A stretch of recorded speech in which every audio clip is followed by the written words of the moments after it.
पिंड पदावरी दिला आपोलिये करी, दिला आपोलिये करी, दिला आपोलिये करी।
इटले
पदाभरी दिला आपोली करी माझे झाले गयावर जन फिटले पितरांचे ऋण केले कर्मांतर बोंब मारिली हरिहार माझे झाले गयावर जन फिटले पितरांचे ऋण तुका म्हणे माझे भार उतरले बोझे माझे झाले गयावर जन फिटले पितरांचे ऋण विठ्ठला विठ्ठला सरोजम समरणीला बुदाबम जगरणीत पाणी मंडन मंडनानाम तुलसीमाला कंदरं कैजनेत्रं सदैधवलहसं विठ्ठलं चिन्तयामि नमो विठ्ठला राजया पांडुरंगा नमो रुक्मिणी माबुली ज्ञानगंगा नमो पुंडलिका नमो चंद्रभागा नमस्कार माझा श्री रुक्मिणी पांडुरंगा वचनायिका कमलापती माझी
प्रतिष्ठा निवासी स्मराये गनाथा पदी मुक्त राशी जयाचे ग्रही कृष्णजी कार्य करता नमस्कार माझा सद्गुरु एकनाथा शरण शरणजी हनुमंता तुझ आलो रामदूता काय भक्तीच्या त्या वाटा मज दाबा व्यासवटा नमो सद्गुरु तुकया ज्ञान दीपा नमो सद्गुरु सचिदानंद रूपा नमो सद्गुरु भक्त कल्याण मूर्ती नमो सद्गुरु भास्करा पूर्ण कीर्ती दीन आणि दुर्बळाशी सुखेराशी हरी कथा तारुभव सागरीचे उच्चनीच अधिकारी म्हणूनच पिंड पदावरी दिला आपोली करी माझे झाले गयावर जन फिटले पितरांचे ऋण प्रस्तुत प्राप्त स्थळी प्राप्त प्रसंगी कीर्तन रूपी शिबेसाठी निवडलेला अभंग संत श्रेष्ठ श्रीमान जगद्गुरु जगतवंदनीय वैराग्याचे महामेरू महाराष्ट्र भूषण भक्तिशास्त्रातील फार मोठे संशोधक श्रीमंत श्री जगद्गुरु तुकाराम महाराज यांच्या गाथ्यातील सर्वांच्या नित्य पाठातील उत्तर कार्य या प्रकरणातील पिंडदान विधीचं विशेष नव्हे तर अतिविशेष महत्व सांगणारा तुम्हा अखिल मानव जातीला अर्थात ग्रस्त आश्रमी जीवाला कायिक वाचिक मानसिक तीन प्रकारच्या तपाचं यथार्थ वर्णन सांगणारा आपल्या कर्तव्याची जाण शिकवणारा असा चार कडव्याचा अभंग चिंतनासाठी निवडलेला आहे विठ्ठला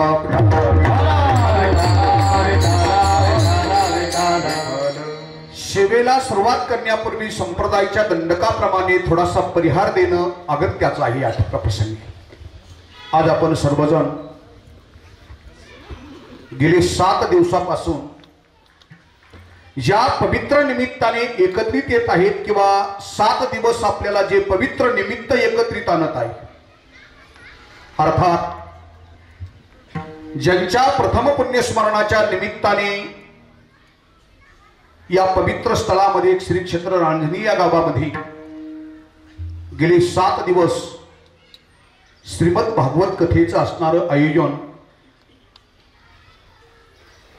सुंदर प्रकारचे असणारं कथेचं निरूपण या ठिकाणी होते ज्यांच्या प्रथम पुण्यस्मरणाच्या निमित्ताने कथेचं आयोजन या ठिकाणी होते ती असणारी या भूमीतील असणारे भूमिपुत्र आदरणीय पूजनीय वंदनीय वारकरी क्षेत्रातलं एक असणारं आगळंवेगळं व्यक्तिमत्व,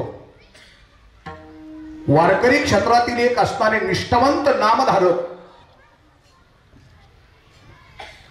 आमच्या भजन संधीतील असणारं एक आधुनिक असणारं विशिष्ट व्यक्तिमत्व, आदरणीय हरिभक्तपरायण परमपूजनीय कैलासवासी उत्तमराव काशीनाथ घुले, परिसर त्यांना असणारं पाटील म्हणून ओळखायचे आणि नातेवाईक सर्व त्यांना असणारे भाऊ म्हणून ओळखायचे. त्यांच्या असणाऱ्या प्रथम पुण्यस्मरणाच्या निमित्ताने त्यांचे असणारे चिरंजीव, आमच्या शेवगाव शाखेचे असणारे मॅनेजर आदरणीय श्रीमंत उत्तम घुले, त्यांचे दुसरे चिरंजीव सुधाकर उत्तम घुले, तिसरे चिरंजीव पद्माकर उत्तम घुले, त्याचप्रमाणे त्यांच्या सुकन्या शोभाताई अशोक ठोटे आणि दुसऱ्या सुकन्या पुष्पाताई बाळासाहेब निकम, त्याचप्रमाणे त्यांचे नातू दीपक सुधाकर घुले, दुसरे नातू सूरज पद्माकर घुले आणि त्यांच्या असणाऱ्या रेणुकाताई श्रीमंत घुले, त्याचप्रमाणे त्यांचे पुतणे काकासाहेब घुले, तात्यासाहेब घुले, राजेंद्र घुले, त्याचप्रमाणे दत्तात्रय घुले, विलास घुले, रवींद्र घुले आणि बाळासाहेब घुले, समस्त घुले परिवार आपल्या पूज्य पिताश्रींच्या प्रथम पुण्यस्मरणाच्या निमित्ताने 7 दिवस इथे असणारी उत्कृष्ट कथेचं आयोजन केलं. हरिभक्तपरायण परमपूजनीय भागवताचार्य आमचे मित्र रामेश्वरजी महाराज चव्हाण सुकळीकर महाराजांची 7 दिवस इथे असणारी भागवत कथा झाली. आपण सर्व मंडळीने भागवत कथा असणारी श्रवण केली. भागवत कथा निवेदन करण्यासाठी फार मोठं पुण्य लागतं. भागवत कथा श्रवण करण्यासाठी फार मोठं पुण्य लागतं आणि ज्यांच्या निमित्ताने भागवत कथा होती ती सुद्धा एक व्यक्ती सामान्य नसती महाराज, विशेष व्यक्तीच्याच निमित्ताने भागवत कथा होत असते. विठाला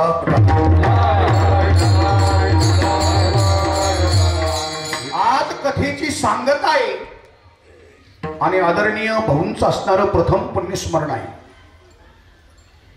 या पुण्यस्मरणाच्या कीर्तनाची सेवा या घुले परिवाराच्या वतीने साहेबांच्या सूचनेनुसार माझ्यासारख्या एक सामान्य लेकराकडे या ठिकाणी आली.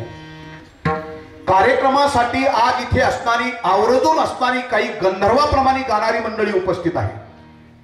गावातील सर्व भजनी मंडळ, परिसरातून आलेलं भजनी मंडळ, त्याचप्रमाणे मृदंग वादक आदरणीय आमचे महाराज चव्हाण बाबा मृदंग वादक महाराज, अतिशय असणारी तोलामोलाची असणारी वारकरी क्षेत्रातील मंडळी या ठिकाणी उपस्थित आहे.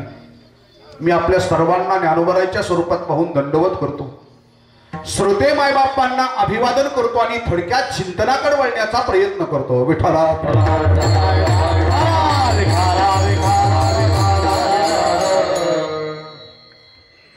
आजचं कीर्तन पुण्यस्मरणाचं आहे बरं का रामेश्वर बाबा, पण पुण्यस्मरणासारखं कीर्तन वाटत नाही.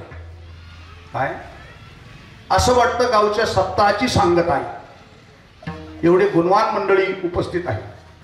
कधी कधी पखवाल्या वाचून प्रवचन करावं लागतं. इथं वादक असणारे 4-6 उपस्थित आहे. गाणारी मंडळी एवढी बलाढ्य आहे, वाजवणारे आई सुंदर आहेत आणि ज्यांच्यावर कार्यक्रमाचा असणारा सर्व तोल आहे अशी आमची माऊली साऊंड सिस्टीम रांजणी, तुम्हाला सुद्धा खूप खूप धन्यवाद देतो. आवाज कसा द्यावा हे सांगण्याची वेळ तुमच्याकडे येणार नाही, आत्मविश्वासाने सांगतो. विठाला त्यांच्या प्रथम पुण्यस्मरणाच्या निमित्ताने आपण उपस्थित. या व्यक्तीच्या जीवनाचा आढावा जर घ्यायचा म्हटलं तर वेगळं कोणाला विचारण्याची आवश्यकता नाही. कारण ज्ञानोबाराय बोलतात, झाडाची परीक्षा हे फुल सांगतो, माणसाची परीक्षा त्याचं बोलणं सांगतं आणि जीवनभर कशा पद्धतीचे कर्म आपण केले या कर्माची पावती मृत्यू दाखवत असतो. विठाला. आदरणीय भाऊंच्या जीवनाकडे जर असताना आपण थोडस असताना दृष्टिकोन टाकला तर महाराज भाऊंनी आपल्या जीवनभर असणाऱ्या जीवनात वारकरी संप्रदायाची सेवा केली. देवगडची वारी, नेवाशाची वारी, पैठणची वारी, आळंदीची वारी आणि विशेषतः पंढरपूरची वारी.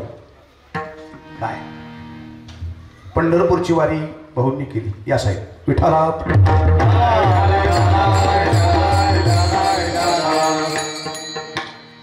त्याच असणाऱ्या परंपरेचा वारसा वडील गेल्याच्या नंतर आपल्या वडिलाची पताका खांद्यावर घेऊन वारी करणारा असणारा महात्मा मुलगा या नात्याने आमचे श्रीमंत साहेब घुले यांनी असणारी आषाढीची वारी केली बरं का मागच्या वर्षी. त्यांची वारी इतकी सुंदर महाराज. कुठल्या दिंडीत ते गेले नाही पण एकही दिंडी सोडली नाही की त्या दिंडीला भेटल्याशिवाय असणारे साहेब राहिले नाही. आपल्या वडिलाची परंपरा. काय त्यांच्यासोबत अजून एक असणारे जोडीदार होते त्यांचे, मला त्यांचं नाव आठवना. तुकोबाराय सांगतात वाट दावी त्याच्या पुण्या नाही पार होती उपकार.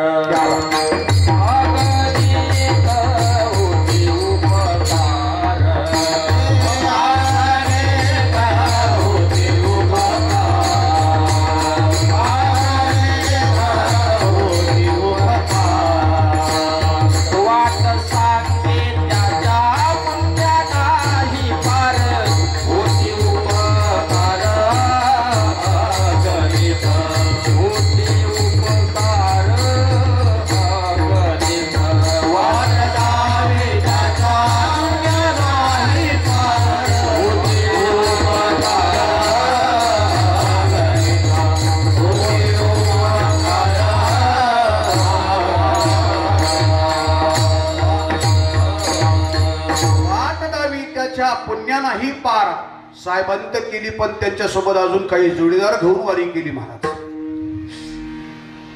वडिलाची परंपरा चालवणारे टिकवणारे मुलं या भूमीवर आहेत. वडिलाचा नेम टिकवणारे मुलं या भूमीवर आहेत. म्हणून निर्फळ महाराज म्हणून तर त्यांच्यामुळेच आज चंद्र सूर्य उगतात मंडळी.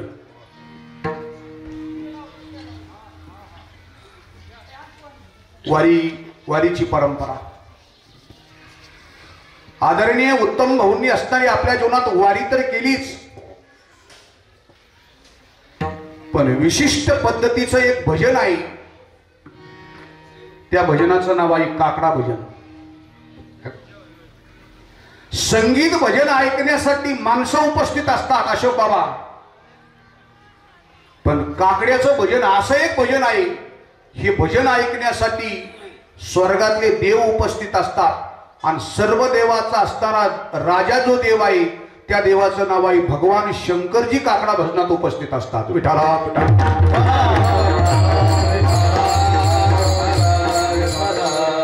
किरसोड डमरू घेऊन आला गिरजेचा काका.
पंढरपुरात किंवा गोदावरीच्या वाळवंटात चाललंय असं भासते बरं का.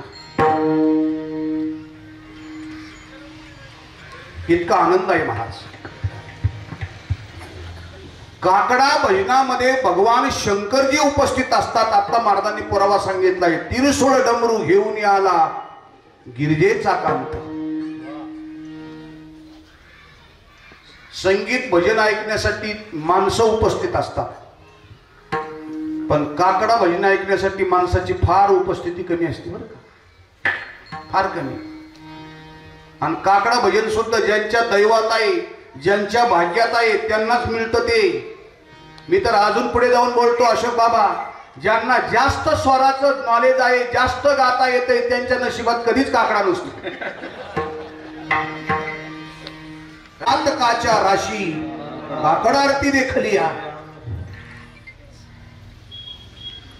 आता आमचा महिनाभर काकडा चालू असतो कार्तिक मासात. बरेचसे माणसं मला म्हणतात, महाराज तुमचा काकडा सुरू झाल्यावर लय डोळा लागला हो भारी. मला बरं आहे का आता, मला तर तुझ्या झोपीसाठी मी कायमचा 12 महिने काकडा करू का काय.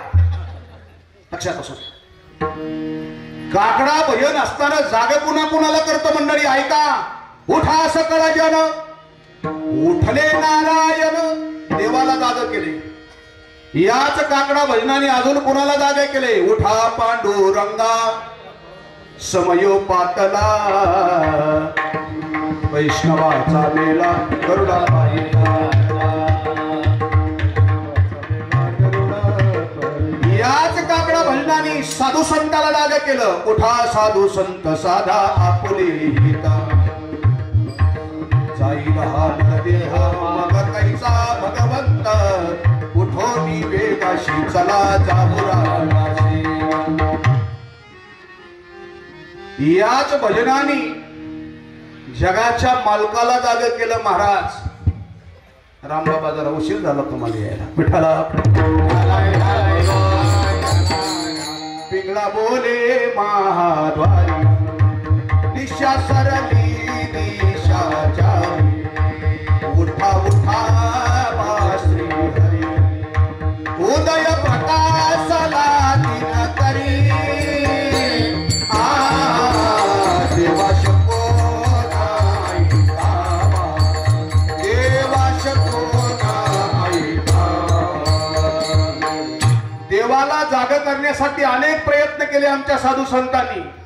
काय गरुडाच्या पायी विनंती केली, गरुडाचे पायी ठेवी वेळोवेळा डोही. नाही जमलं, मग पायी लक्ष्मीचे हाती, तिशी यावे का कोलती. तरी नाही जमलं महाराज. शेवटचा मुद्दा असा वापरला महाराज, आई रुखमा माई मागे. उठावा उठावा श्रीरंगाई, नारद तुंबर गायनाते. कर जोडोनी हनुमंते, देवा शको नाही बाबा, देवा शको नाही बाबा. जगाच्या मालकाला जाग या भजनाने केलं. आणि ते भजन करण्याचं काम हरिभक्त परायण उत्तम भाऊ यांनी असताना जीवनभर काकडा भजन केलं महाराज. तुम्ही म्हणाल काकडा भजनाने काय होतं. काकडा भजन त्यांनी जीवनभर केलं, वारी केली, अनेक मंडळीला आपल्या सोबत वारी घडवली. याचा परिणाम, याचा फायदा काय झाला महाराज. शेवट तो भला माझा बहु गोड झाला. काय गोड झाला हो, अजून सांगतो ऐका. असा गोड झाला महाराज. भागवतामध्ये आपण वर्णन ऐकलंच असेल. ज्ञानोबरांनी ज्ञानेश्वरीत भगवंताच्या 75 विभूती सांगितल्या. वृक्ष माझी पिंपळ ही माझी विभूती आहे, ऋषी माझी नारद ही माझी विभूती आहे, राजहंशी माझी विभूती आहे, सर्पा माझी वासुकी ही माझी विभूती आहे, धातू माझी कांचन ही माझी विभूती आहे. बरं का, धातू माझी कांचन ही भगवंताची विभूती आहे. आता रामेश्वर महाराजालाच कोणी प्रश्न करू शकतो, महाराज तुम्ही तर पहिल्या दिवशी सांगितलं धातू माझी भगवंताची विभूती कांचन आहे, आणि तुम्हीच पहिल्या दिवशी सांगितलं सोन्यामध्ये कलीचं वास्तव्य आहे, सोनं कली सोन्यात येऊन राहतो. हे तर तारतम्य कसं. ऐका, धातू ही भगवंताची, सोनं ही भगवंताची विभूती आहे, पण सोन्यामध्ये कली राहतो हाही मुद्दा खरा आहे. कारण कलीलाच असताना मागून घेतले परीक्षित राजाला, मला राहण्यासाठी 5 ठिकाणं द्या म्हटली. त्यातलं असणारं सोनं, सोन्यामध्ये कली राहतो, कोणत्या सोन्यात कली राहतो आणि कोणत्या सोन्यामध्ये देव राहतो हा महत्वाचा मुद्दा समजून घ्या. जे तुम्ही तुमच्या कष्टाने जे असणारं तुम्ही त्रास घेऊन कमवलेली जी संपत्ती आहे, या संपत्तीत असणारं भगवंताचं वास्तव्य असतं. आणि जी संपत्ती दुसऱ्याला त्रास देऊन कमवली, या संपत्तीमध्ये कली राहतो आणि ती संपत्ती कधीच असणाऱ्या घरातल्या माणसाला सुख आणि समाधान लागू देत नाही. विठ्ठला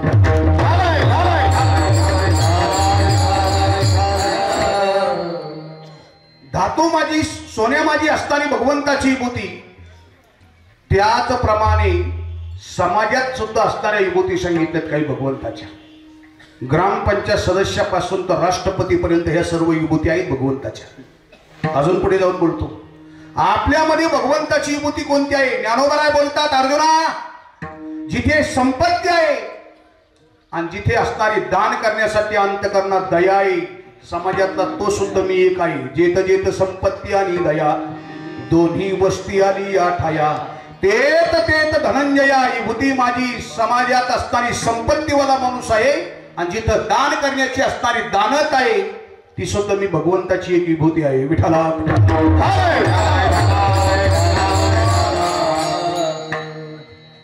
म्हणून चेके साहेब, वर्षातून कमीत कमी दान धर्मात तुमचे लाखभर रुपये जात असते ना, आमच्यासारखे आले का? कोणी येऊ द्या, दिंडीला असेल काय असेल ते काय असेल, काही होत नाही, पण द्यावंच लागतं आणि दिलंच पाहिजे. ही भगवंताची विभूती आहे समाजात. त्याचप्रमाणे मासा माझी मास विभूती जर कोणती असेल, महिन्या माझी मार्गशीर्ष, शाबास, मार्गशीर्ष मास ही भगवंताची विभूती आहे. काय म्हणून आदरणीय उत्तम भाऊंनी असणारा आपल्या जीवनात, पाटलांनी आपल्या जीवनात जीवनभर केलेल्या वारकरी संप्रदायाची सेवा, मार्गशीर्ष महिन्याचा असणारा विशिष्ट पद्धतीचा पर्वकाळ साधला. अजून सांगतो, हा पर्वकाळ साधत असताना साधू जीवनासाठी अजून एक उच्च पर्वकाळ सांगितला आहे. तो जो पर्वकाळ लागून नुकतेच 2-3 दिवस झाले, त्या पर्वकाळाचं नाव आहे उत्तरायण. विठ्ठला उत्तरायण आता लागलंय बरं का, 3 दिवसापूर्वी बरं का, राम महाराज होता की. उत्तरायण लागलंय 21 तारखेला. आपल्याकडे सगळं जास्त बरोबर, 21 तारखेला उत्तरायण लागलं. आणि हे उत्तरायण किती महत्वाचं आहे. भीष्माचार्यासारख्या महात्म्याने सुद्धा उत्तरायणाची वाट पाहिली महाराज. नाथ महाराज वर्णन करतात, देखोनी दक्षिणायन घोर, भीष्म ऐकत असे उत्तर, काळ सारोनी ठेला दूर, सोये शरीर रक्षिले. उत्तरायण लागेपर्यंत भीष्माचार्यांनी या स्वतःच्या शरीराचं रक्षण केलं. रक्षण केलं याचा अर्थ असा आहे महाराज, विज्ञानाचा नियम आहे, शरीरातलं रक्त संपल्याच्या नंतर कोणत्याही माणसाला जिवंत राहता येत, कारण रक्त संपलं की बीपी लो होतो आणि ऑटोमॅटिक असणार माणूस त्या मार्गस्थ होतो. मग भीष्माचार्य शरीरातलं रक्त संपलं तरी भीष्माचार्य जिवंत का होते याचं उत्तर आहे महाराज, ते इच्छामरणी होती.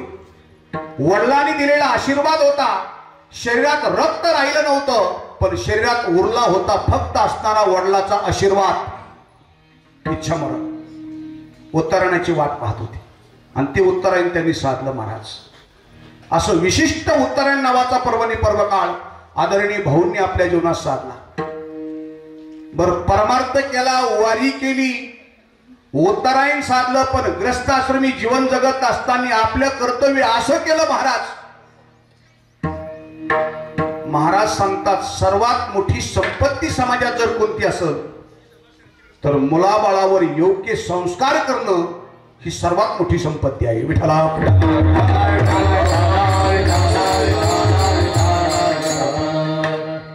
मुलांच्या बाबतीत पाहिलं तर आदरणीय भाऊंनी अशी संपत्ती कमवली की हे तिन्ही बंधू समाजामध्ये कोणताही कार्यक्रम असेल तर कुठलाच कार्यक्रम चुकत नाही या फुले परिवाराकडून. आदरणीय श्रीमंत सरांच्या पाठीमागे एवढी धावपळ असती, पण नुसता आपला फोन जर असेल, महाराज साहेब अशा ठिकाणी आमचा कार्यक्रम आहे, त्या कार्यक्रमाला तुम्हाला यावंच लागेल, 15 मिनिटं होत नाही पण ती भेट दिल्याशिवाय राहत नाहीत महाराज. माझा वैयक्तिक एकट्याचं नाही, तालुक्यात कुठलाही कार्यक्रम असेल तर त्या कार्यक्रमात त्यांची उपस्थिती असती. आज एवढा समाज आणि एवढे गाणारे वाजवणारे इथे येतात म्हणजे यांना काही कामं नाहीत अशातला भाग तुम्ही समजू नका.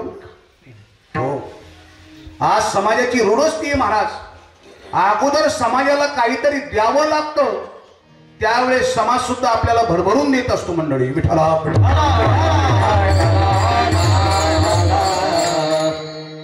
अनेक श्रीमंत माणसं आपण पाहतो, पैशावाले माणसं आपण पाहतो, पण ते कोणाच्या एक क्षणभर सुद्धा कोणाच्या उपयोगी नाही पडत. त्याचा परिणाम कुठं जाणवतो महाराज, तर अशा कुठल्या तरी कार्यक्रमात जाणवतो त्यांना. चांगल्या श्रीमंत माणसाच्या असणाऱ्या कार्यक्रमाला जर आपण गेलो तर कीर्तनाला 50 माणसं असतील पुढं फक्त, आणि भाजण्याचा तर पत्ताच नसतो. हे मग कळतं हे कुठंच गेले नाहीत म्हणून. आज एवढा असणारा आमचा वारकरी संप्रदायातली असणारी गुणवान माणसं इथे उपस्थित आहेत, म्हणजे प्रत्येकासाठी सरांनी या घुले परिवाराने दिलेला वेळ आहे त्याचं प्रतीक आज ही मंडळी इथे उपस्थित आहे. विठ्ठला. आज आपण त्यांच्या पुण्यस्मरणाच्या निमित्ताने उपस्थित आहात.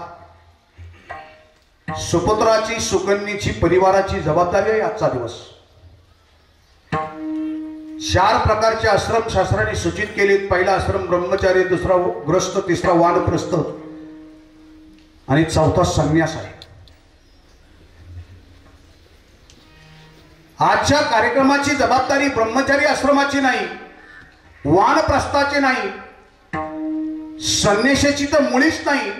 पण आजची जबाबदारी जर कोणाची असेल तर त्या आश्रमाचं नाव आहे ग्रस्त आश्रम. विठ्ठला.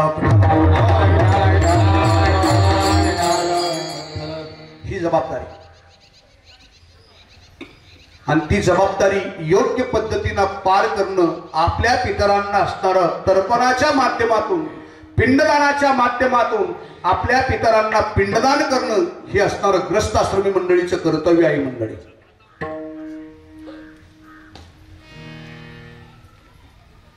आता सर्व इथे सुज्ञ जाणकार मंडळी आहेत, पत्रकार सुद्धा उपस्थित आहे.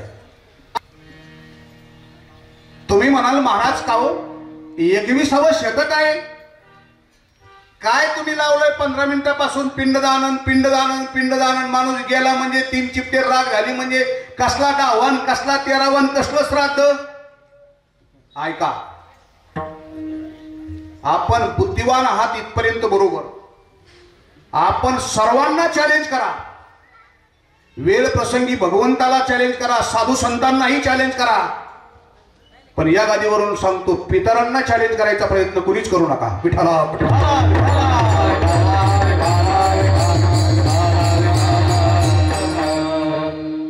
हा पिंडदान नावाचा विधी, या विधीला फार मोठी परंपरा आहे मंडळी. भागवतात 24 अवतार सांगितले, बरोबर महाराज. 24 अवतारापैकी एक वराह क्रमांकाचा अवतार आहे. भगवंतानी वराह रूप धारण केल्याच्या नंतर आपल्या मुखातून 3 पिंड खाली टाकली. त्या 3 पिंडाची स्थापना दक्षिण दिशेला केली. म्हणून पितृयज्ञासाठी, पितृकार्यासाठी सर्वात महत्वाची दिशा जर कोणती असेल तर त्या दिशेचं नाव आहे दक्षिण.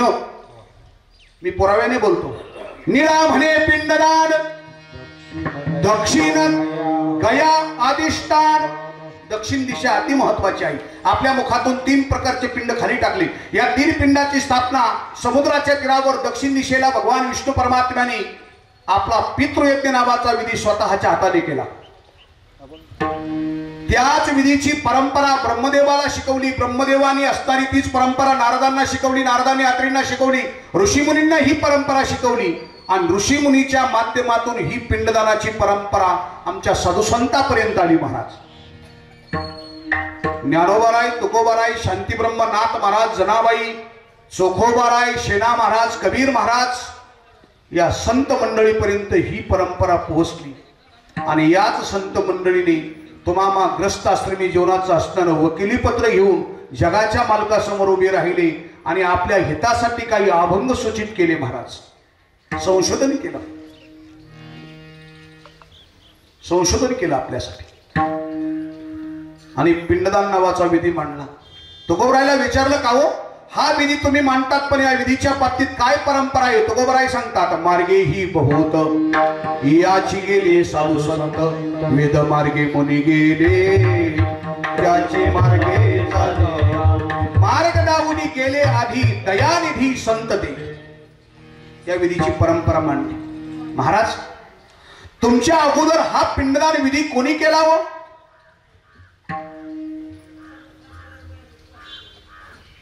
भागवतातच त्या राजाचं नाव समोर येतंय. त्या राजाचं नाव आहे युधिष्ठिर. आणि त्या युधिष्ठिर राजाला विशिष्ट पद्धतीची पदवी प्राप्त झालेली आहे. ती पदवी जर कोणती असेल तर त्याला म्हणतात पुण्यश्लोको युधिष्ठिरः, पुण्यश्लोको नलराजा, पुण्यश्लोको विदेही जनका, पुण्यश्लोको अहिल्या होळम विठाला.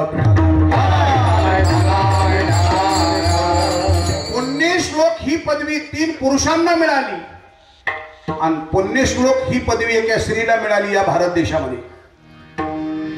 पुण्यश्लोक पहिली पदवी घेणारा त्यांचं नाव राजा युधिष्ठिर, दुसरी पदवी घेणारा त्यांचं नाव नलराजा, तिसरी पुण्यश्लोक पदवी घेणारा भगवान प्रभूचे सासरे त्यांचं नाव विदेही जनक, आणि चौथी पुण्यश्लोक पदवी घेणारी श्री या अहिल्यानगरचं भूषण पुण्यश्लोक अहिल्यादेवी होळकर. पुण्यश्लोक पदवी तुम्ही म्हणता त्याला काय लागत हो पदवी घ्यायला आजच्या काळात? आता आम्हाला महाराज लोकांना पदव्या कोणत्या पदव्या आहेत का? आम्हाला तुम्ही सुशिक्षित माणसांनी आमच्या पदव्यापर्यंत मुळापर्यंत गेलं पाहिजे. तुम्हाला हे लेटर दिलंय कोणी आणि कसं दिलं याची चौकशी लावली पाहिजे थोडीशी. आमच्या पदव्या काय सांगा तुम्हाला? मी म्हणतो या 2-4 वर्षाच्या काळात तर शास्त्रीला तो पूर फुटला जातो. शास्त्री सगळी शास्त्रीची व्याख्या तुम्हाला मी आता लाईव्ह चालू आहे तरी सांगतो बरं का. शास्त्री कोणाला म्हणायचं? ज्याच्या काकडा पाठ नाही, ज्याच्या हरिपाठ पाठ नाही, ज्याची मालिका पाठ नाही. मी म्हणतो ज्याला कसा स्वर लागत नाही तो सगळ्यात मोठा शास्त्री. काय येडेपणा लावला? मी म्हणतो शास्त्री गावात कीर्तनाला आला का कोणी शास्त्री असू द्या, गावकऱ्यांनी 50 सोडून 51,000 त्यांना द्यायचे. पण त्यांना सांगायचं आमच्या गावात परंपरा आहे, आमचं हरिपाठन काकडा करून जावं लागेल तुम्हाला. विठ्ठला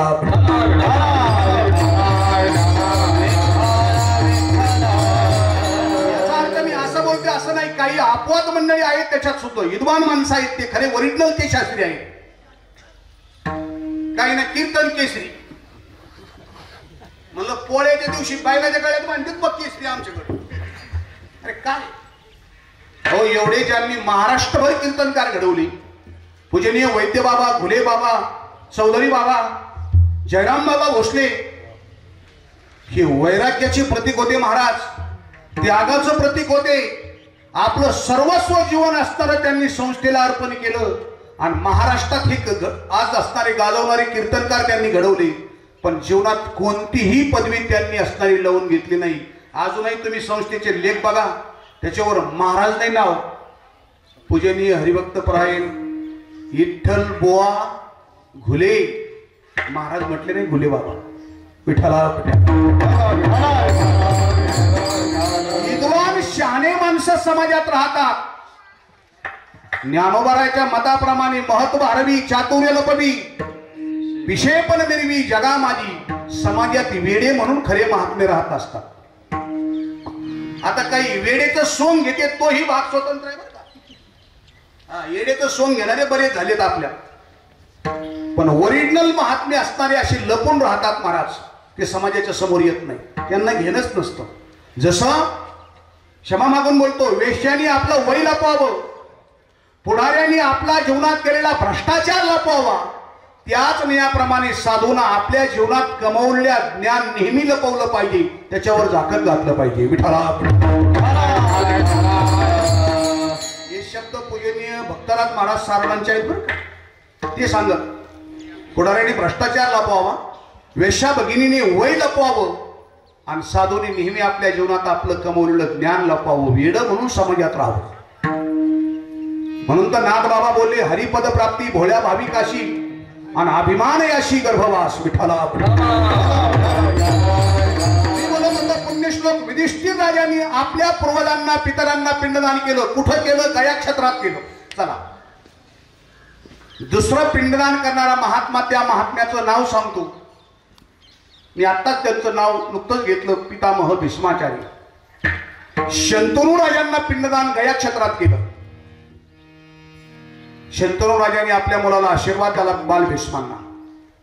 आणि तिसरं पिंडदान करणारा मला असं वाटतंय 18वा अवतार भगवान प्रभू रामचंद्र परमात्मा. बरोबर ना? 18वा अवतार प्रभू रामचंद्र परमात्म्याने आपल्या पूज्य पिताश्रींना राजा दशरथांना पिंडदान करण्याचं ठरवलं. प्रत्येक क्षेत्राकडे खाते भिन्न भिन्न आहेत. सगळे खाते एका क्षेत्राकडे नाही. जसं आता मंत्रिमंडळात सगळे खाते एका मंत्र्याकडे नाही, विभाजन आहे. तसं प्रत्येक क्षेत्राकडे सुद्धा खाते भिन्न भिन्न आहे. कोणत्या क्षेत्राकडे कोणतं खातं दिलंय ऐका. पंढरपूर नावाच्या क्षेत्राकडे असणारे 2 खाते दिलेत महाराज पंढरपुरात. माणसाच्या जीवनातला अहंकार समाप्तीचं काम पंढरपूर करतं आणि प्रत्येक असणाऱ्या जीवाला मोक्ष प्राप्त करून देण्यासाठी मदत सुद्धा पंढरपूर करतं. विठ्ठला उठा उठी अभिमान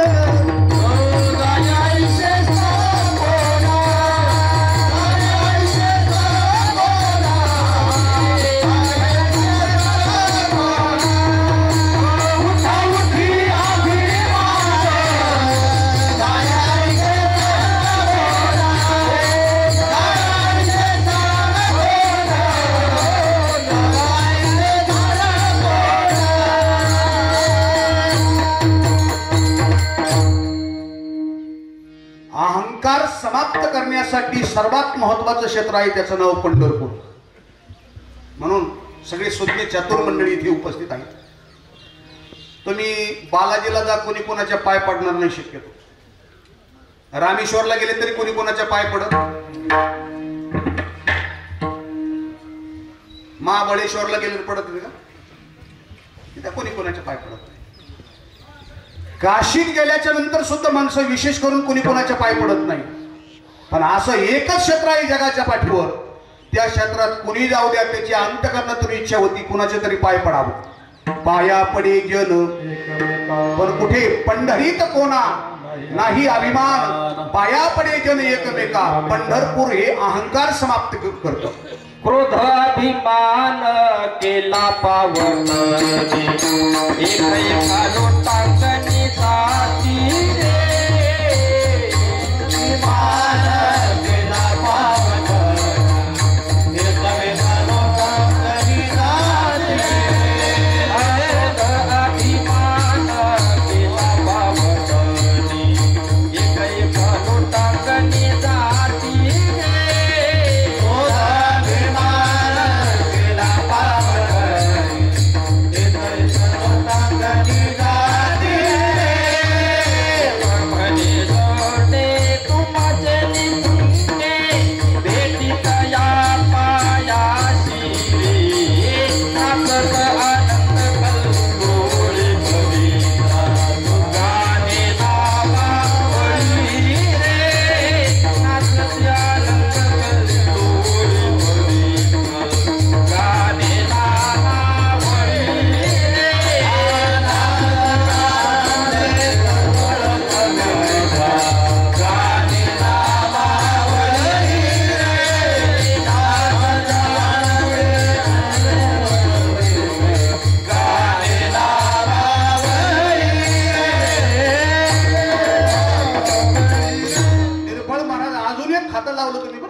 मी तर अहंकार बोललो, मोक्षाच्या बाबतीत 2च खाते म्हटलो, पण तुम्ही अजून तिसरं एक खातं लावलं, क्रोध अभिमान.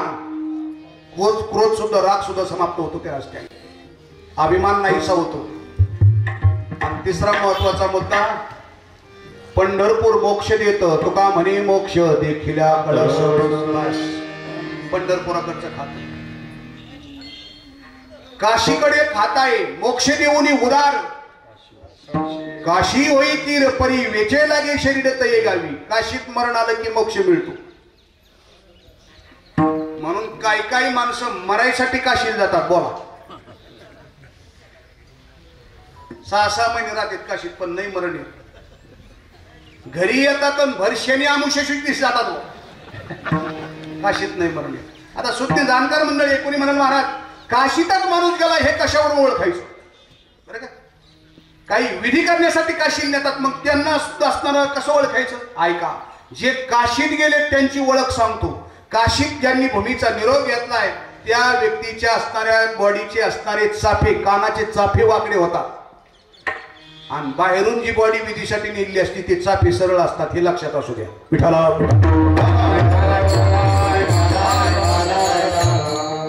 काशीकड हे काम.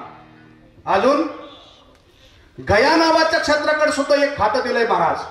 मरण मुक्ती वाराणसी. तुम्हाला पूर्वजांच्या पितराच्या ऋणातून उत्तीर्ण होण्यासाठी ज्या क्षेत्राकडे खातं दिलंय त्या क्षेत्राचं नाव आहे गया. मरण मुक्ती वाराणसी पितृण गयानाशी. आता इथं सुद्धा प्रश्न उपस्थित होतोय. काही माणसं म्हणतात महाराज आईचं पिंडदान इकडं मातृगयेत करावं लागतं बापाचं पिंडदान पितृगयेत. असं नाही बरं का. मातृगयेत आईच्या कुशीची पूजा केली जाते पिंडदान नाही.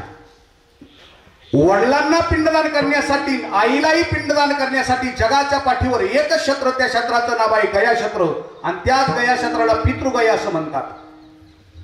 हे निळोबाराय बोलले महाराज. बर महाराज भगवान प्रभूने पिंडदान केलं गया क्षेत्रात केलं इथपर्यंत कळालं. पण काय मिळालं प्रभूच्या जीवनामध्ये ऐका.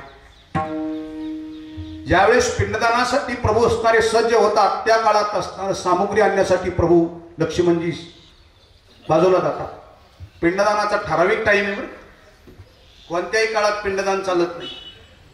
आता मराठवाड्यातली बरीचशी मंडळी इथं असतील. आता मी म्हणते जगाच्या पाठीवर सर्वात महत्वाचा जिल्हा आणि उत्कृष्ट असणारा नियोजनाचा जिल्हा जर कोणता असेल तर त्या जिल्ह्याचं नाव आहे अहिलानगर.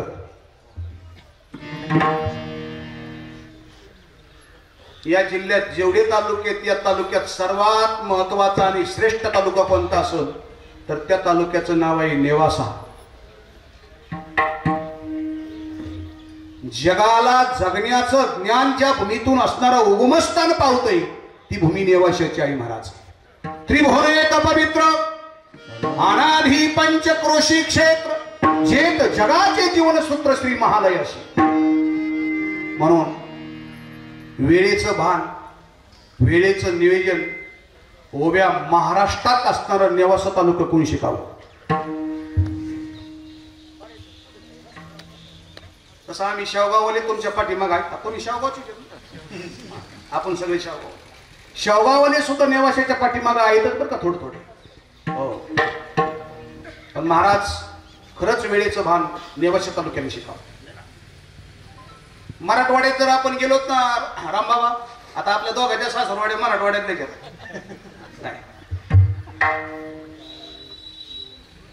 खरड साहेब खोटं सांगत नाही. मराठवाड्यात कीर्तनाला जरी गेलो तर आम्ही गेल्या गेल्यात 9ला जातो पोहोचतो आपल्या नियमाप्रमाणे. ते गेल्या गेल्यात म्हणजे जेवण करून घ्या. आम्हाला वाटतं 10-5 मिनिट टाइम घ्या जेवण करू. महाराज तुम्ही थोडा आराम करा आणि मग 12:15च्या दरम्यान आम्हाला कार्यकर्ते सूचना करायला येतात. महाराज उठा फ्रेश व्हा कीर्तन सुरू होण्याची शक्यता आहे. कीर्तन कशाचं दशक्रियाचं 12:30च्या दरम्यान 10वेचं कीर्तन सुरू होतं महाराज आणि आपलं इकडे 9:45 पर्यंत सर्व समाप्त होतं. कौतुक केलं पाहिजे आपण महाराज. विठाला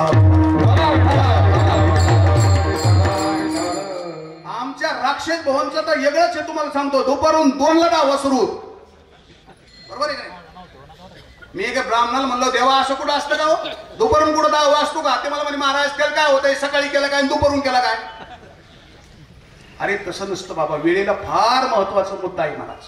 काय चला दिलेल्या आमंत्रणाप्रमाणे राजा दशरथांना असताना आमंत्रण दिलं आणि पिंडदान देण्यासाठी प्रभू सामुग्री आणण्यासाठी गेले. सीतामातेने ते असणाऱ्या गया क्षेत्राच्या फल्गु नदीच्या पात्रात राजा दशरथाने हात वर काढला आवाज केला आणि दशरथांना पिंडदान करण्यासाठी सीतामाता उपस्थित झाल्या महाराज. आता सुशिक्षित माणसं म्हणतील का हो महिलाला पिंडदान करता येतं का. ऐका महिलेला पिंडदान करता येतं. पुरुषांनी केलेल्या पिंडदानाचा फायदा विशिष्ट काय आणि असणारा महिलांनी केलेल्या पिंडदानाचा विशेष लाभ काय ऐका.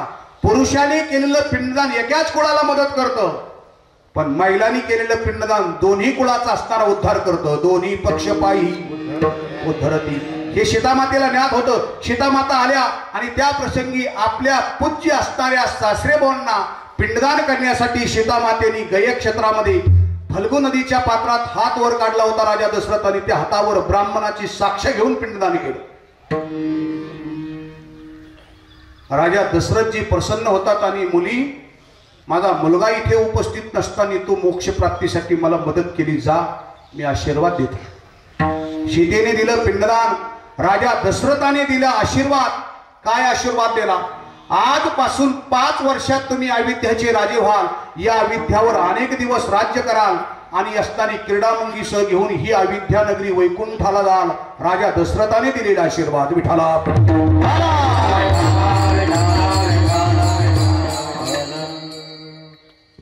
3 पुरावे तुमच्या समोर मांडले मी पिंडदान देण्याचे पुरावे. ज्याने पितरांना पिंडदान दिलंच नाही, पितराच्या विरोधात जो पठ्य गेला, त्याच्या जीवनात काय तोटा झाला ऐका. एकच मिनिटात सांगतो. असा एक राजा सर्व अंगाने मजबूत होऊन गेला या भूमीवर. त्या राजाचं नाव आहे, रामायणातले असणारे चिंतन आहे, त्याचं नाव आहे लंकापती राजा रावण. सर्व अंगाने मजबूत, संपत्ती बळाने मोठा, शक्ती बळाने मोठा, पाठबळाने मोठा, पोटबळाने मोठा, परिवार बळाने मोठा, गायन शास्त्रात रावण मोठा, मृदंगात रावण मोठा, ईदवत्यात रावण मोठा. फक्त पितराच्या विरोधात गेला. आई कैकेयी सांगत होती पितराच्या विरोधात जाऊ नको. त्याचा परिणाम संपत्ती आणि संततीचा नाश झाला आणि पुढे आईची अवकृपा झाली. महाराज यश आणि कीर्ती निघून गेली. रावणासारख्यांना सुद्धा असणारा संतती आणि संपत्ती, यश आणि कीर्ती सोडावी लागली किंवा हातातून निघून गेली. याची एकमेव जबाबदार जर कोण असेल तर पितरांची अवकृपा. या तुकोबरायसारख्या महात्म्याने संशोधन केलं आणि आपल्या जीवनामध्ये संपत्ती संतती टिकून राहावी, यश आणि कीर्ती टिकून राहावी म्हणून तुकोबरायसारख्या महात्म्याने संशोधन करून असताना अभंग आपल्या समोर मांडलाय. महाराज पिंडदान कोणी केलं? स्वतःचा स्वय अनुभव तुकोबराय अभंगाच्या पहिल्या चरणात. पिंड पदावरी, पिंड पदावरी, पिंड पदावरी,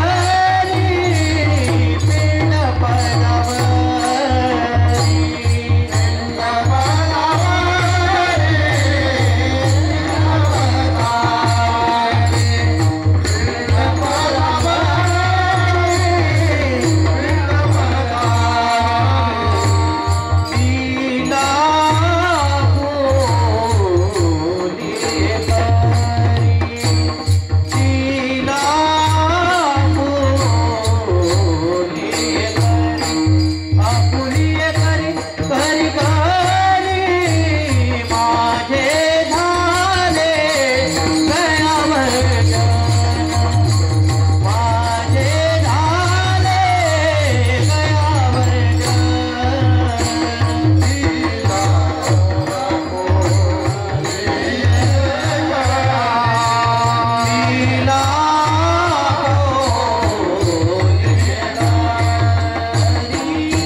पदावरी दिला आपोलिये करी.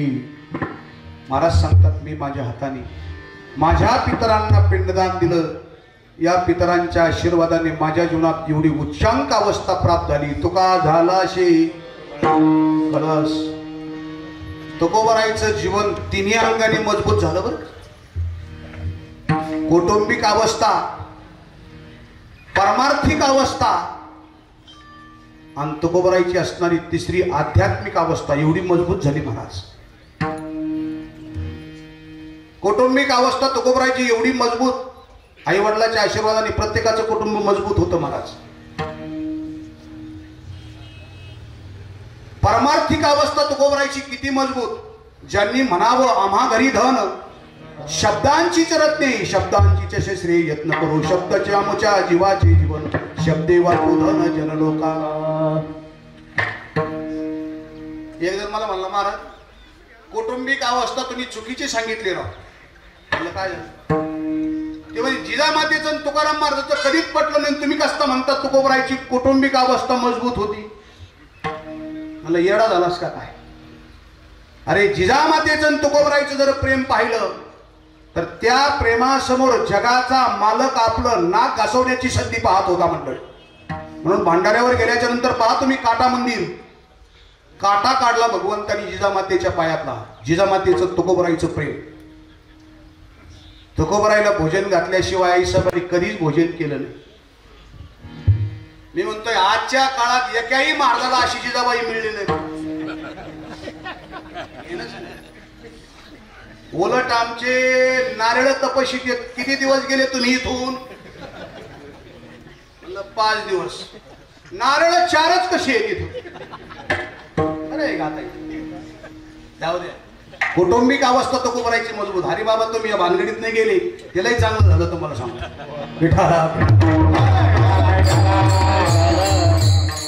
तुकोबरायची परमार्थिक अवस्था, परमार्थ महाधन, जोडी देवाचे चरण आणि आई वडिलांच्या आशीर्वादाने तुकोबराय सांगतात आमची तिसरी मजबूती जर पाहिली तर माता पित्याच्या आशीर्वादाने सर्वात उच्च स्थान आम्हाला मिळालं. तुका झाला शे बहिणाबाईंचा अभंग आहे. भागवत धर्म इमारतीची परंपरा सांगितली. मला जास्त लांब व्हायला त्याच्यावर वेळ नाही. शेवगावला जगन्नाथ अण्णा पवार 7 दिवस उपस्थित होते शताब्दीच्या निमित्ताने. त्यावेळेस कीर्तनासाठी त्यांनी अभंग घेतला होता. संत कृपा झाली इमारत फळा आली आणि त्यांनी त्या काळात सांगितली होती भागवत धर्म इमारत काय आहे. भागवत धर्म इमारतीची मजबूती सांगितली होती दैपळे साहेब. या भागवत धर्म इमारतीचा पाया ज्ञानोबाराय आहेत. या भागवत धर्म इमारतीचे इंजिनियर नामदेव महाराज आहेत. भागवत धर्म इमारतीची मजबूती कॉलम म्हणजे असणारे एकनाथ महाराज आहेत. भागवत धर्म इमारतीचं कळसस्थान तुकोबरायला आहे आणि भागवत धर्म इमारतीवर कळसाची शोभा वाढवण्याचं काम जी पताका करते ती पताका माझ्या बहिणाबाई आहेत. विठाला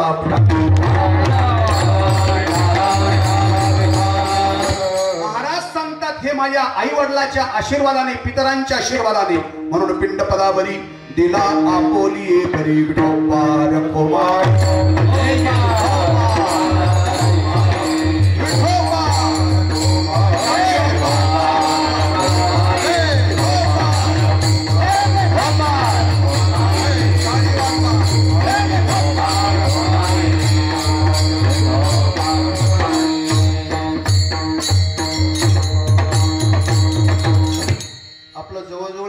संपुष्टात आलेला आहे. कारण मला 2 अंग तपासायची तिथे. एक अंग महत्वाचं आहे. कार्यक्रमासाठी गुणवान मंडळी इथे उपस्थित आहे. प्रत्येकाची अपेक्षा असते, प्रत्येक पैलवानाला वाटत असतं हाताला हात उकावून दिला पाहिजे. गुणवान मंडळीचं थोडंसं स्वागत होणं गरजेचं आहे. म्हणजे एखादी चाल झाली पाहिजे शेवट. आणि दुसरा महत्वाचा मुद्दा, आध्यात्मिक क्षेत्रातील आमचे सर्व मान्यवर मंडळी इथे, महाराज मंडळी उपस्थित आहे. सामाजिक क्षेत्रातील मंडळी उपस्थित आहे. राजकीय क्षेत्रातील मंडळी उपस्थित आहे. 2-2 मिनिटं श्रद्धांजली पर सर्वांना बोलायचं आहे. म्हणून मीच एकट्यानेच असणार लईच रटलांबिण्यात मजा नाही. ही वक्त्यांनी सुद्धा कळून घेतलं पाहिजे बरं कधी कधी.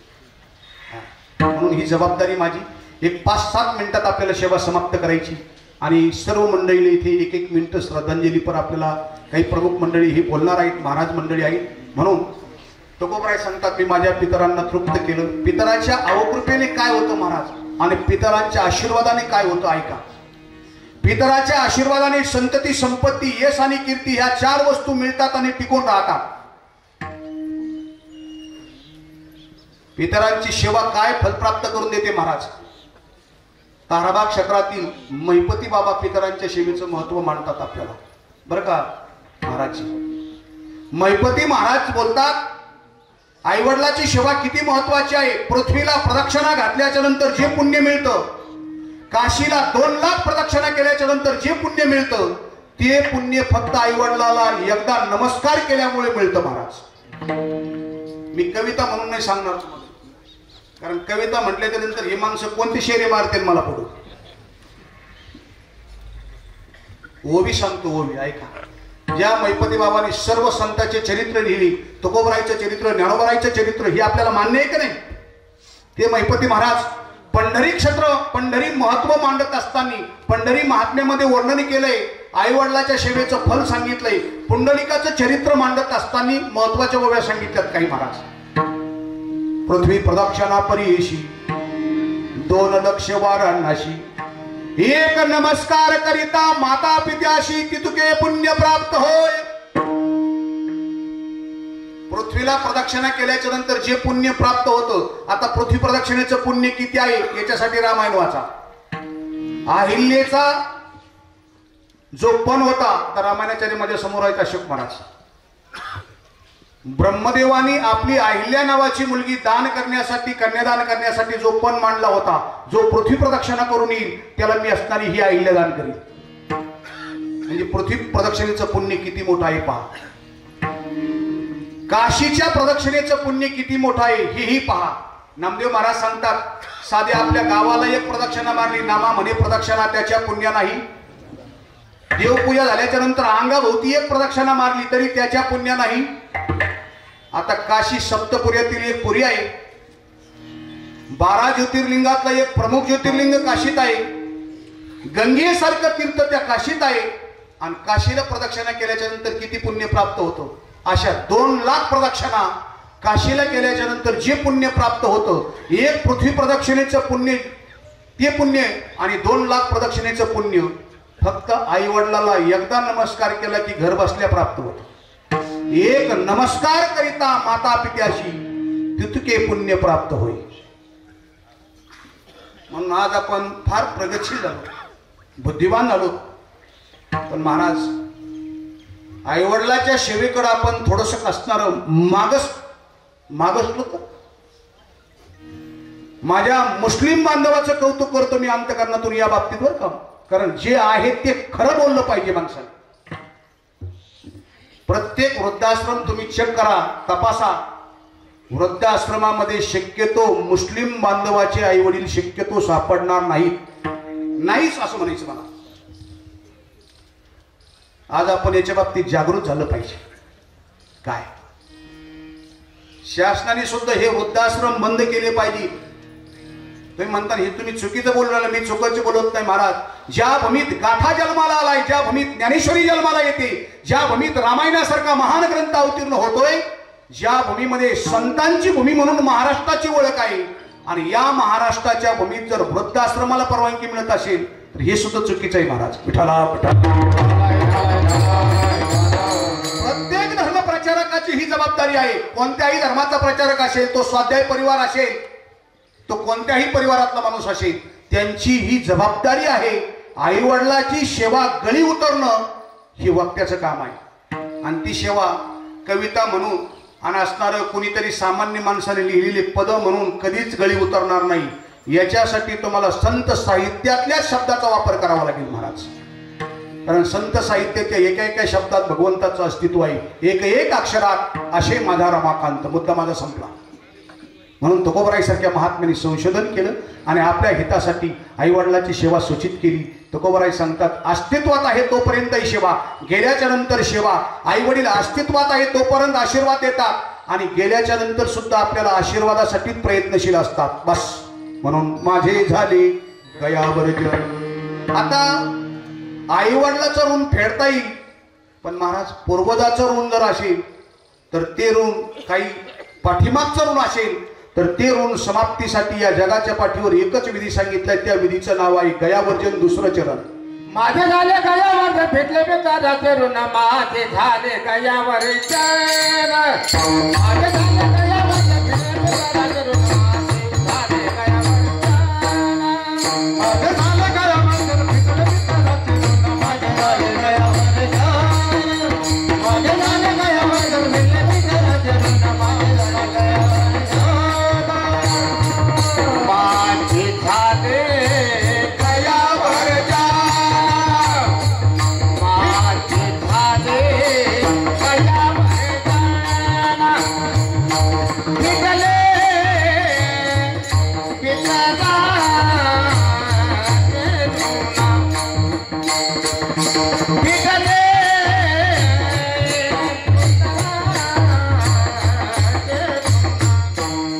माझे झाले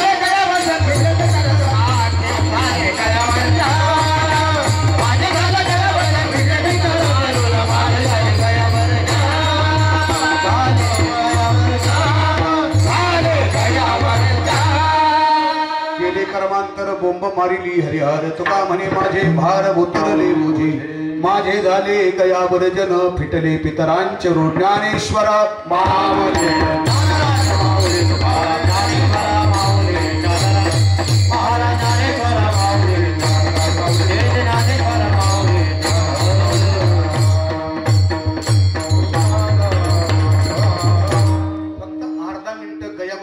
स्पर्श करतो आणि सेवा समाप्त करतो. गयावर्जन गयावर्जन म्हणजे काय? तुम्ही म्हणता ना, आता आम्हाला सध्या सगळी विधी माहीत झाले. तेव्हा नाग नारंबलीचा सध्या कार्यक्रम रट्टा चालू आहे. तुम्हाला हा नाग नारंबली निघलायच कुठून मला काही पत्ता लागा नव्हता. त्रिपिंडी नागबली, ज्या तुकोबराने म्हणावं वेदाचा तो अर्थ माशीचा ठावा, त्या तुकोबराला नाग नारंबली कळत नसेल का? त्रिपिंडी कळत नसेल का? जर कोणी ज्ञानेश्वरीत, भागवतात, रामायणात, गाथ्यात कुठं जर वाचलं असलं आतापर्यंत आणि एखादी ओवी किंवा अभंग कोणाच्या पुढे आला असेल तर कृपया मला माहिती म्हणून सांगा. जगाच्या पाठीवर एकच विधी, पितृकार्यातून मुक्त होण्यासाठी एकच विधी सांगितलंय, त्या विधीचं नाव गयावर्जन. आणि गयावर्जन हा विधी एका क्षेत्रात होत नाही. जसं नागनारांबली काय गावलं गेलं का होतो, त्रिपिंडी राक्षस भोंडलं गेलं का होतंय. पण गयावर्जन हा विधीसाठी क्षेत्र सांगितलेत महाराज. पहिलं क्षेत्र सांगितलंय उज्जैन महाकालेश्वर, दुसरं क्षेत्र सांगितलंय ते प्रयागराज म्हणजे अलाहाबाद, तिसरं क्षेत्र सांगितलंय वाराणसी म्हणजे काशी, आणि चौथं क्षेत्र सांगितलंय बिहार राज्यातील पितृगया. गयावर्जन विधी 3 दोष समाप्त करतो: जन्मदोष, रक्तदोष, हस्तिदोष. हस्तिदोषापासून काय होतं, जन्मदोषापासून काय होतं, रक्तदोषापासून काय होतं हे सांगायची गरज नाही. तुम्ही म्हणता 40 वर्षापूर्वी वडील गेले ना, आता हस्ती नाही, कसं काय आम्ही विधी करायचा? प्रत्येक जीवाची हस्ती मिळण्याचं ठिकाण, त्या ठिकाणाचं नाव आहे उज्जैन महाकालेश्वर.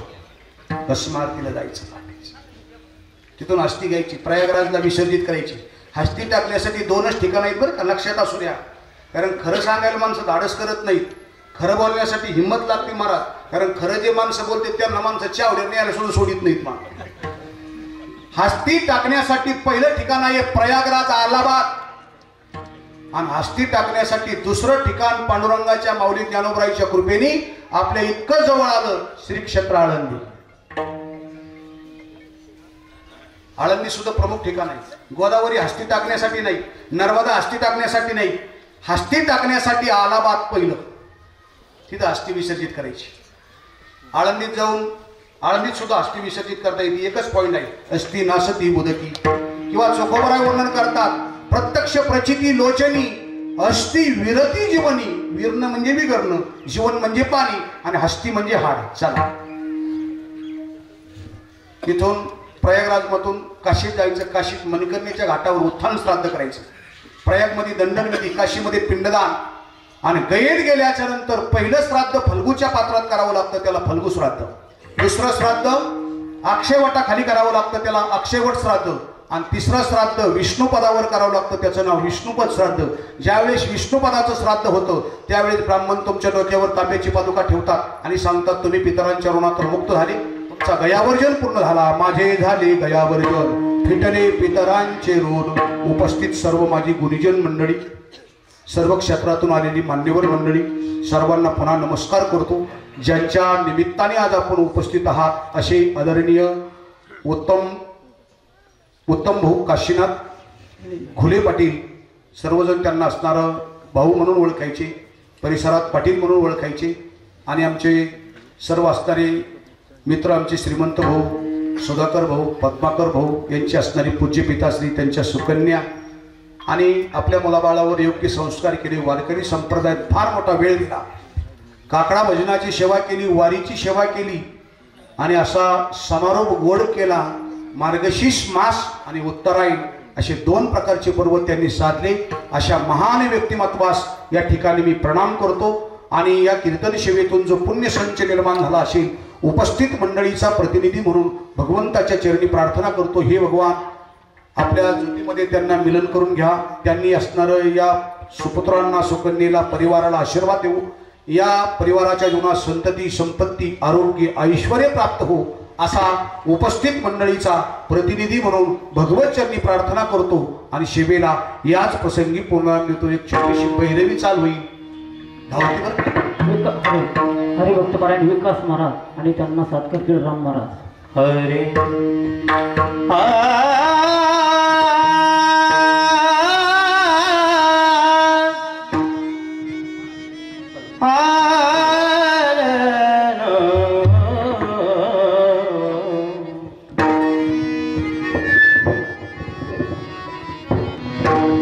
तुका म्हणे माझे, तुका म्हणे माझे, तुका म्हणे माझे, तुका म्हणे माझे, तुका म्हणे माझे, तुका म्हणे माझे, तुका म्हणे माझे, तुका म्हणे माझे. भार उतरले ओझे, भार उतरले ओझे, माझे झाले गयावर जन, माझे झाले गयावर जन. भार उतरले माझे, भार उतरले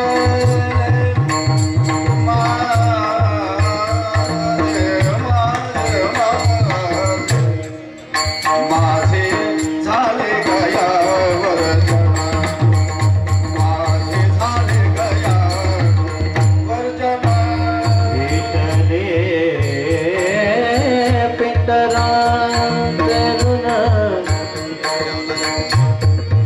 भेटले पितरांचे ऋण, भेटले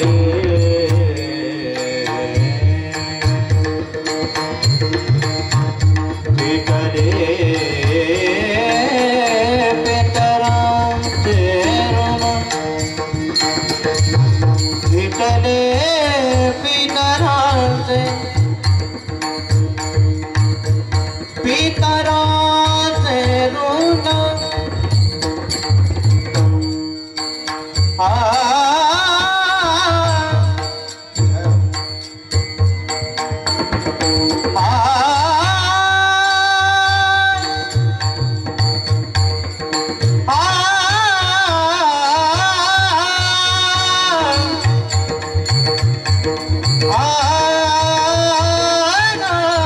पितले पितराचे ऋण,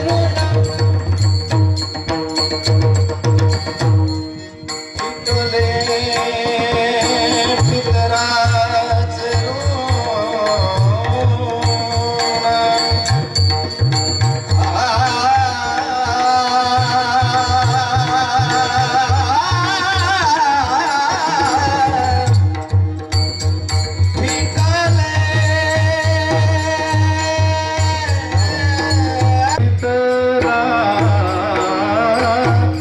ऋण, पितले